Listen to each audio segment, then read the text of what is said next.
Welcome back to the Lawfather podcast. As always, we are here in Lawfather Studios right here within Lawfather headquarters. Appreciate you all joining. Those of you who are listening to the podcast, hit that like button and subscribe. Actually, I don't think there's a like button on the podcast, but you can rate us on the podcast, give us a 5-star and subscribe to the podcast. Check out all the other podcasts on Radio Influence as well. Check out my buddy Jason's podcast and DJ Eakin's podcast. And there you go. We have our wonderful producer, Jason, who is playing loud video during the intro. But hey, it's of me doing the intro, so there is that. That's always a good thing. So anyway, we'll get the show rolling today. Make sure you check out all of our social media as well at The Lawfather. We'll get you to all of our social media, Instagram, Facebook, TikTok, and that really transitions us into what I want to talk about today. And so we recently did a video on TikTok and Instagram Reels, and there's been a lot of comments on it. And I think there's been a lot of misconceptions as to the intent of it, or at least how this thing played out. And look, maybe it was a little difficult to understand the steps in which it happened. But those of you who saw the TikTok and the reel that dealt with tricked by the police. All right. I want to touch on that one today and really kind of recount and go over how some of these things happen. Right. And I think it's really an important thing. And I think really at the end of the day, if you get stopped, you should ask for your lawyer. Like that's the beginning, middle, end of the conversation. Right. You should not volunteer information, and you should not, I just want to be helpful. No. You know what? You think you have something on me? I have a lawyer. Here's my lawyer. Call them. Okay? Or you just say, I don't want to talk to you. I don't have to talk to you. Right? That's the best way to handle any of those interactions. Okay? Best way, comply with what they're telling you have to do. Okay? And that means if they tell you to get out of the car, you got to get out of the car. Right? It's really simple from that perspective. So just know and understand that. And if they ask you questions, all you got to do is say, hey, look, I have a lawyer, or I just don't want to talk to you. I have a right? Fifth Amendment right against self-incrimination. I just don't want to talk to you, right? So let's look at, that video. And that video had to do with car searches and car searches based on the odor of marijuana. Now, look, I know in various different places, marijuana is now legal, right? So the dynamics behind this has changed some. Right? I was a deputy from 2006 to 2012, right? In that time frame, marijuana was very illegal, right? I guess you can't be very illegal. It's either illegal or it's not illegal. It's kind of like being pregnant. You're either pregnant or not pregnant, right? And at that time, marijuana was legal, marijuana was illegal. It was not legal like it is in a lot of places now. And there are Supreme Court cases that say, look, if you smell an odor of marijuana, you can search, and you can search everywhere, and you can search everything, right? Because what happens is anytime you're dealing with a search, anytime you have probable cause for a search, and what the Supreme Court has said is that odor gives you probable cause for a search, right? You can search anywhere where it is reasonable that you could find that illegal object. Well, those of you who have seen marijuana, it is quite small, okay? Yeah, if it's in big quantities, it can be quite big, right? But a little marijuana bud is generally quite small. So what that really tells us is it can be hidden anywhere and on any person and in anywhere where that person could be, right? So you can search absolutely everywhere, right? So we're talking about a car and a traffic stop here. Okay. The rules for houses and things like that, much different. Not much different, but there are some nuances and differences that would be important to note. We're going to limit this right now to car searches, right? Which is what the video was talking about. And so here's what would happen. And I think this is the part that has caused the most confusion, because me, as I'm explaining the video, I know the steps of how they happened in my head, and I feel that the odor in some levels was implied based on the video. Clearly based on the comments, it was not. Okay, it was the implication apparently didn't really meet up everybody's expectations. Okay, so here's what would happen, right? And I can't tell you how many times this happened. It happened a lot. Okay, I worked in high drug neighborhoods, right? So there was a lot of drugs around, and so it really wasn't uncommon. But the way some of the comments would lead you to believe that I was randomly going up to cars that I would stop when I was a deputy and just say, hey, you been around anybody smoking weed today? No, it wasn't a random question. So here's how those things would happen, right? We'd see a car, there would be a reason to stop it, there'd be probable cause to stop the car, so we turn the lights on, stop the car, traffic stop, go on up to the car, right? And look, if you don't smoke weed, you're not kind of immune to the odor. So think of it like this.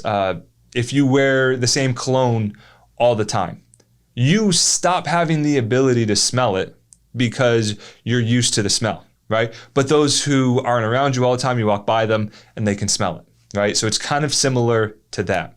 So if you're around marijuana smoke all the time and that odor all the time, you become a little bit immune to the odor itself. Now, the amount of times that I was around marijuana odor, whether it be smoked or fresh, fresh being that it was in a bag and not smoked yet type of thing, okay?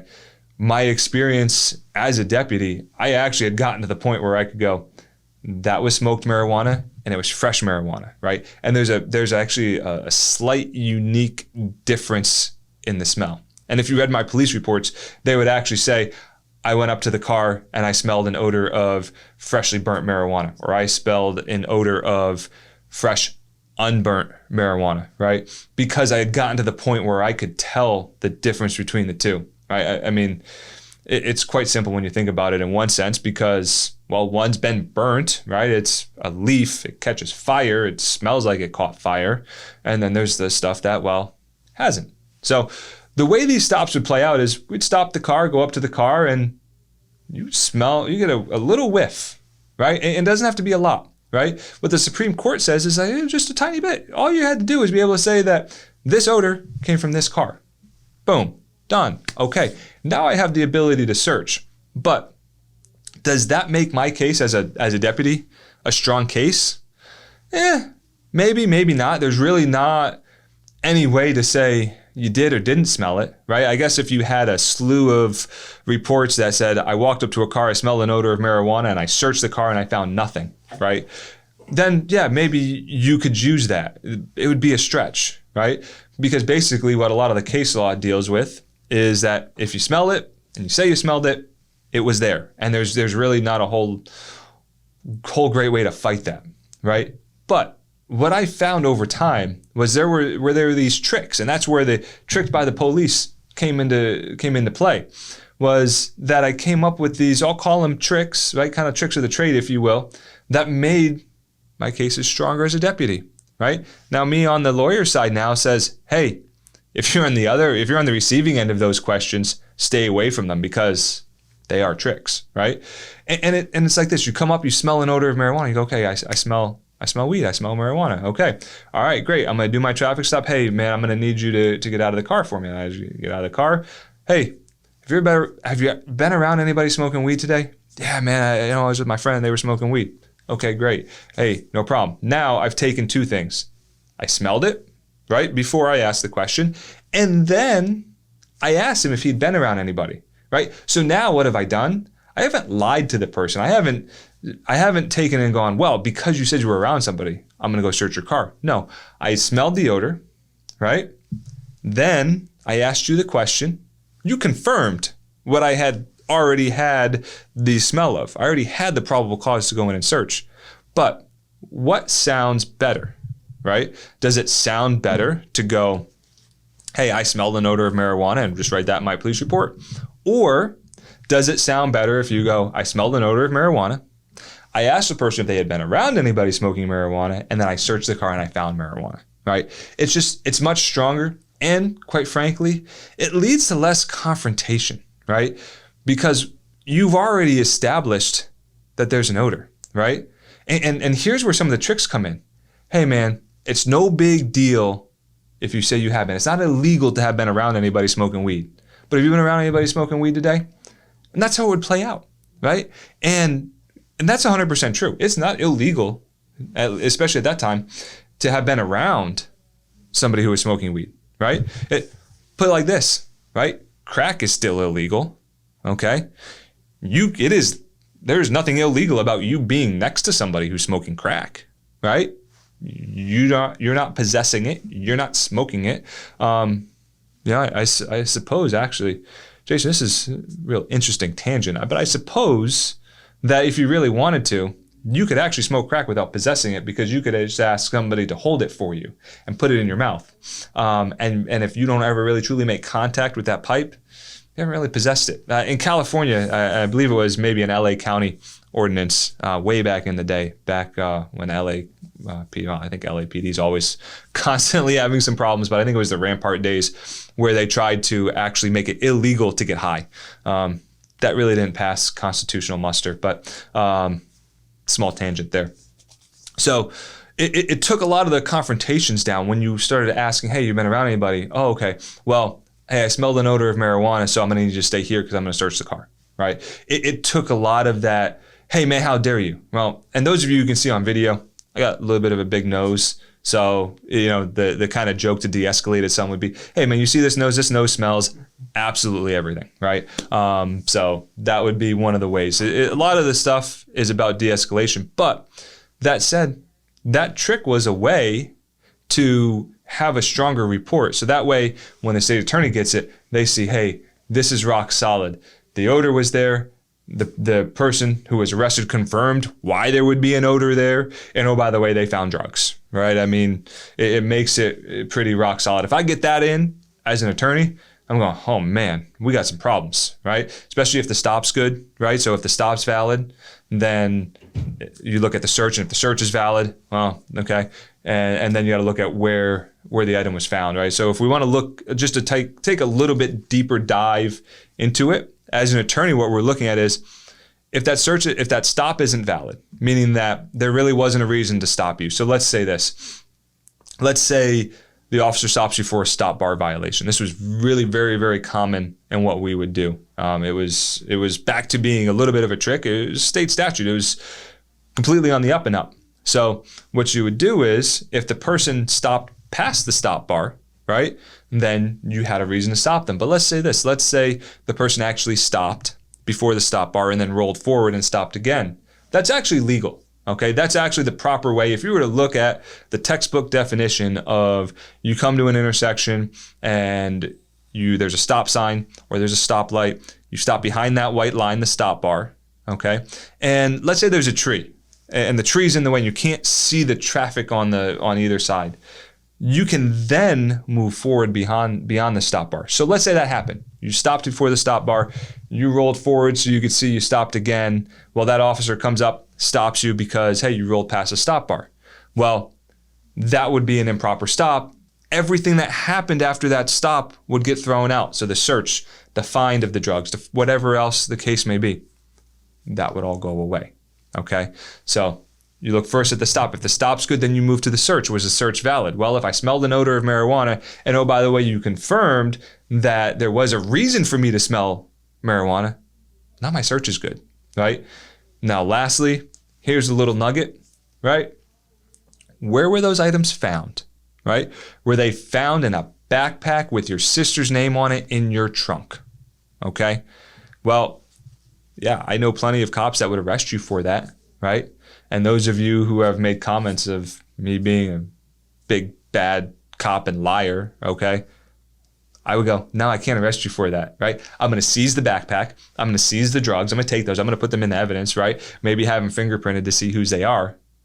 But I'm not charging you with it, at least at the time, right? If your fingerprints are on it, well, then now it's yours, right? Or if you admit to it. I think that's a whole nother topic, and I think we'll do a video on the admitting to it, right? I can't tell you how many times, hey, I got this pink backpack and, I got a female's name on it and a male driver. I know we're in 2022, but stay with me here for a second, right? Hey, this backpack yours? Oh, yeah, it's mine. I borrowed my sister's backpack. All right, well, everything's in it. Yours too, right? Yeah, everything's in it. Mine. All right, great. You're going to jail because there's drugs in it, right? It's honestly that simple. But I think we'll do another video on why that's not the right thing to do, why it's not the right thing to answer those questions. But I did just want to get on and explain to everybody how those stops work, and that, not trying to deceive anybody. Do keep in mind though, cops can lie to you, and guess who has given the authority to do so? The Supreme Court. And I'm not talking about this Supreme Court that we have right now who overturned Roe versus Wade. That's got everybody all upset, right? Or at least one side all upset, and the other side, I don't know if the other side's happy or just neutral in it, but a long, long time ago, Supreme Court has said that cops can lie and deceive, right?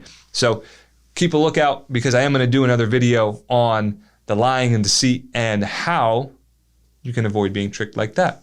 Anyway, it is the Lawfather here. I appreciate everybody who has joined on the live. I know Jason's been keeping an eye on the comments there. We'll probably take a look at those. Try not to look at them as I'm going, because I see Jason laughing at them, and I know it'll disrupt the flow of the show. Okay?